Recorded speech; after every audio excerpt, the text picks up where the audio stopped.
नमस्कार दोस्तों, स्वागत है आप सभी का एक बार फिर से आपके अपने YouTube चैनल टेक्निकल जॉब ज्ञान में।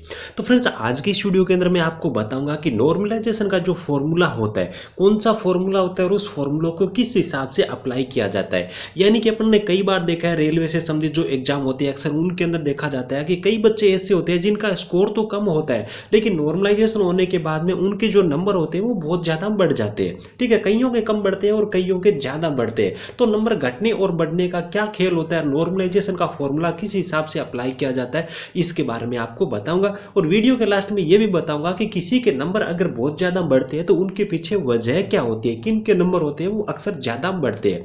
और ये जो नॉर्मलाइजेशन का फॉर्मूला होता है दोस्तों, DFCCIL ही नहीं, भारत सरकार के अधीन कोई भी डिपार्टमेंट होता है जिसके एक से ज्यादा शिफ्टों के अंदर पेपर होता है, तो वहां पर यह फॉर्मूला होता है वो अक्सर अप्लाई किया जाता है। और DFCCIL वाले जो बच्चे हैं उन्होंने भी मेरे से कई बार पूछा है कि सर हमारे नॉर्मलाइजेशन होने वाली है या नहीं होने वाली है। तो मैं DFCCIL वाले बच्चों को बता दूं कि आपका जो एडमिट कार्ड है उसके अंदर जो इंस्ट्रक्शन दे रखी है, उसके अंदर जब आप 9th नंबर पॉइंट देखोगे, पॉइंट नंबर 9 देखोगे, तो वहां पे इन्होंने क्लियरली मेंशन कर रखा है DFCCIL का अगर कोई भी चाहे कोई सा भी एग्जाम हो, एक से ज्यादा शिफ्ट के अंदर एग्जाम होंगे उस किसी भी पोस्ट के लिए, तो वहां पे नॉर्मलाइजेशन है वो किया जाएगा। ठीक है, तो DFCCIL के अंदर नॉर्मलाइजेशन होने वाली है। सबसे पहले मैं आपको जो नॉर्मलाइजेशन का फॉर्मूला है वो आपको समझाऊंगा और उसके बाद में बताऊंगा कि किस हिसाब से नंबर घटते और बढ़ते एग्जाम्पल के माध्यम से। तो चलिए दोस्तों, आज की इस वीडियो को स्टार्ट करते हैं।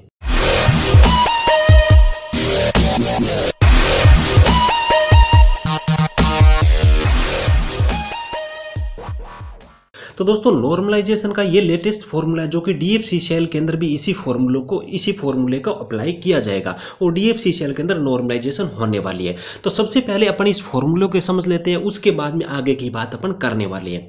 यहाँ पे देखिए MIJ लिखा हुआ है, तो ये क्या है कि नॉर्मलाइज्ड मार्क है। यानी कि मान लीजिए कि पहले आपके 80 नंबर बन रहे थे, लेकिन फॉर्मूला अप्लाई करने के बाद में आपके कितने नंबर बन रहे हैं, तो वो MIJ बार है वो शो करने वाला है। उसके बाद में MGT है, ये क्या चीज दर्शाता है। देखिए, ऑल शिफ्ट, मान लीजिए कि 4 शिफ्टों के अंदर पेपर हुए, तो चारों शिफ्टों के जो टॉप 0.1% स्टूडेंट है उनका एवरेज होगा वो MGT यहां पे लिखा जाएगा। उसके बाद में देखिए MGQ है, तो यहां पे क्या लिखा जाएगा, अभी सभी शिफ्टों का जो एवरेज है, 4 शिफ्ट है तो उनके अंदर जो बच्चे हैं चारों शिफ्टों का एवरेज स्कोर कितना आ रहा है, तो वो यहां पे लिखा जाएगा MGQ में। यानी कि MGT है वो सभी शिफ्टों के 0.1% टॉप बच्चे मार्क्स लाने वाले, उनका जो एवरेज है वो लिखा जाएगा। MGQ है सभी शिफ्टों के जितने भी बच्चे हैं उनका एवरेज लिखा जाएगा। आगे मैं आपको एक एग्जांपल भी दूंगा जिससे आपको अच्छी तरीके से समझ आ जाएगा। उसके बाद देखिए MTI है, तो यहां पे क्या लिखा जाएगा, भी आपकी जो शिफ्ट है उसके 0.1% जो टॉप बच्चे हैं उनका एवरेज लिखा जाएगा। और उसके बाद में MIQ है, तो आपकी शिफ्ट का जो एवरेज है वो यहां पे MIQ के अंदर लिखा जाएगा। उसके बाद में बात आती है MIJ की, तो यहां पे क्या होता है, ये आपका रो स्कोर होता है। रो स्कोर का मतलब ये भी आंसर की आने के बाद में जो नेगेटिव मार्किंग है उसको हटाने के बाद में आपके कितने नंबर आ रहे हैं, तो वो लिखा जाएगा MIJ। यानी कि नेगेटिव मार्किंग हटाने के बाद मान लीजिए भी आपके 80 नंबर आ रहे हैं तो आपके MIJ यहां पे लिखा जाएगा। और उसके बाद में आता है MIQ, तो MIQ के अंदर क्या भी आपकी शिफ्ट का जो एवरेज है, ठीक है, वो लिखा जाएगा। जैसे कि मैंने आपको यहां पे बताया, तो आपकी शिफ्ट का जो एवरेज है वो MIQ है। और उसके बाद में MGMQ है, तो ये सभी शिफ्टों का जो एवरेज होगा वो यहाँ पे लिखा जाएगा। तो ये आपका नॉर्मलाइजेशन का फॉर्मूला है। अब मैं देखिए यहाँ पे जो चीजें मैंने यहाँ पे बता रखी है भी, MGT यानी कि 0.1% जो टॉप स्टूडेंट है ऑल शिफ्ट का, उनका मान लीजिए स्कोर 96 है और जो सभी शिफ्टों का जो एवरेज है वो 90 है। इस हिसाब से मैंने सारी चीजें यहाँ पे मेंशन कर रखी है। और मेरा जो रो स्कोर है आंसर की आने के बाद में वो 81 है। मान लीजिए कि भी मेरा 81 नंबर बन रहा है, तो नॉर्मलाइजेशन का फॉर्मूला अप्लाई करने के बाद में मेरे कितने नंबर बनेंगे, कितना डिफरेंस रहेगा, वो मैं आपको एक एग्जांपल के माध्यम से बताता हूं। उसके बाद मैं आपको बताऊंगा कि नंबर घटते बढ़ते। तो देखिए दोस्तों, मैंने एक एग्जाम्पल लिया, जो संख्याएं मैंने ऊपर मेंशन कर रखी थी उन्हीं का एग्जाम्पल लिया है। 96 क्या है, 96 है 0.1% जो ऑल शिफ्ट के जो टॉप स्टूडेंट है उनका एवरेज है। उसके बाद 90 है वो सभी शिफ्ट के जितने भी बच्चे हैं सभी शिफ्ट के उनका एवरेज है। और 81 क्या है, भी मेरी शिफ्ट के जो 0.1% टॉप बच्चे हैं उनका एवरेज स्कोर है। और उसके बाद में 78 क्या है, मेरी शिफ्ट के जो बच्चे हैं सभी बच्चे हैं उनका एवरेज स्कोर है 78। ठीक है, और 81 क्या है मेरा रो स्कोर है, उसके बाद में 78 है जो मेरी शिफ्ट के जो बच्चे हैं उनका एवरेज स्कोर है, उसके बाद में 90 है वो सभी शिफ्टों के जो बच्चे हैं उनका एवरेज स्कोर है। ठीक है, ये चीज़ें जब मैंने अप्लाई कर रखी है तो भी 96 एंड 90 के बीच का जो गैप है वो 6 नंबर का हो गया। 81 माइनस 78 करेंगे तो यहाँ पे 3 आ जाएगा, 81 माइनस 78 करेंगे तो यहाँ पे 3 आ जाएगा, प्लस 90 आ जाएगा। तो अपन 3 से 6 को काटेंगे तो यहाँ पे 2 आ जाएंगे और 2 को इस 3 से मल्टीप्लाई करेंगे तो 6 आ जाएंगे। ठीक है, 6 प्लस 90 अपन करेंगे तो मेरा जो स्कोर है वो बन जाएगा 96। यानी कि जो मेरे पहले नंबर आ रहे थे वो आ रहे थे, रो स्कोर था 81 और नॉर्मलाइजेशन का फॉर्मूला अप्लाई करने के बाद मेरे नंबर आ गए 96।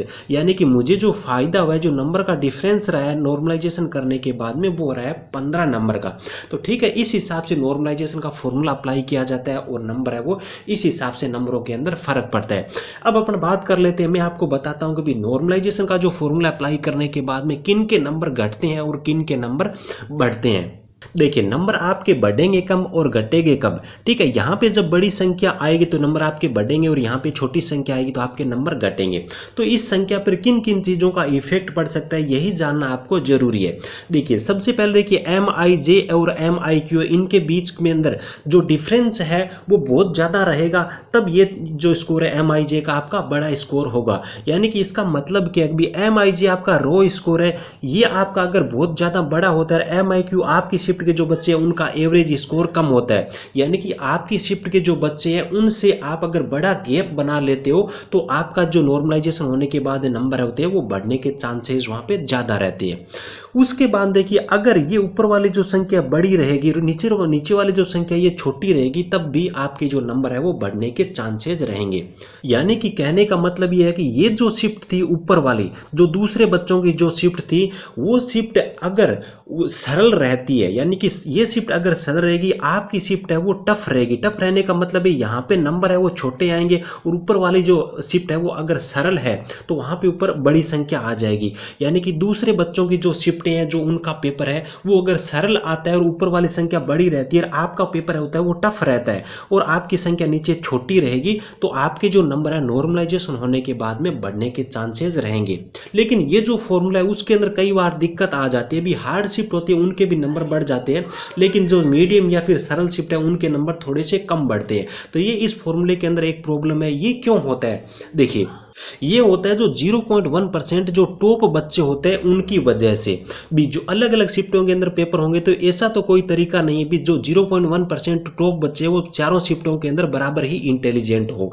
कई शिफ्टों के अंदर क्या होता है कि जो 0.1% जो बच्चे हैं वो ज़्यादा ही दूसरी शिफ्टों की बजाय ज़्यादा इंटेलिजेंट है, तो वो क्या करते हैं भी हार्ड शिफ्ट है फिर भी उनके नंबर होते हैं वो ज़्यादा आ जाते हैं। तो उसकी वजह से क्या है कि वो जो शिफ्ट होती है उसके जो अन्य बच्चे होते हैं, जो एवरेज बच्चे होते हैं, उनको प्रॉब्लम होती है, क्योंकि वो तो ज्यादा नंबर ला नहीं पाते, उस पेपर को सोल्व नहीं कर पाते। लेकिन 0.1% जो बच्चे हैं वो ज्यादा ही इंटेलिजेंट है, उसकी वजह से हार्ड शिफ्ट होने की वजह से भी 0.1% जो बच्चे हैं उनका स्कोर होता है वो बड़ा हो जाता है, तो उसकी वजह से दूसरों बच्चों को उसके अंदर घाटा हो जाता है। तो जो 0.1% जो बच्चे होते हैं उनकी काबिलियत कितनी है उसकी वजह से फर्क पड़ता है। आपकी शिफ्ट के अंदर 0.1% टॉप करने वाले बच्चे अगर ज्यादा इंटेलिजेंट है तो आपको नुकसान होने वाला है, और आपकी शिफ्ट के अंदर 0.1% टॉप करने वाले बच्चे है वो ज्यादा इंटेलिजेंट नहीं है, दूसरी शिफ्टों की बजाय वो नंबर कम लेके आ रहे हैं, तो उससे आपको फायदा मिलने वाला है। तो ये जो नॉर्मलाइजेशन का कंप्लीट फॉर्मूला है और नंबर घटने और बढ़ने की यही वजह है। DFCCL का जो रिजल्ट है वो भी इसी फॉर्मूले पे बेस्ड है, इसी के आधार पे आने वाला है। तो आपका एग्जाम कौन सी शिफ्ट के अंदर हुआ था और कौन सी पोस्ट का हुआ था, कितने नंबर आपके बन रहे हैं, इसके बारे में मुझे नीचे कमेंट करके जरूर बता देना। वीडियो अगर अच्छा लगा हो तो एक लाइक जरूर कर देना, चैनल पे नए चैनल को सब्सक्राइब करके बेल आइकन ऑल पे जरूर प्रेस कर लीजिए। Thank you, best of luck, जय हिंद।